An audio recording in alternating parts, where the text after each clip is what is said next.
To avoid future payment blocks on Zelle, it's important to follow certain best practices. Here is a simple guide to help you navigate and prevent issues. Step 1. Use trusted contacts. Always send money to people you know and trust. Avoid sending payments to strangers or unfamiliar contacts, as this increases the risk of payment blocks. Step 2. Verify recipient information. Double-check the recipient's email address or phone number before sending money. Incorrect information can lead to payment failures or blocks. Step 3. Keep transactions within limits. Be aware of such transaction limits and avoid exceeding them. Large transactions may trigger security measures, leading to payment blocks. Step 4. Maintain a good account standing.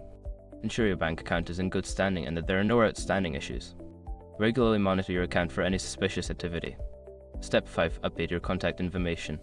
Keep your contact information up to date with your bank.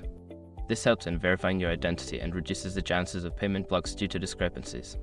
By following these steps, you can minimize the risk of payment blocks on Zelle and enjoy a smoother transaction experience.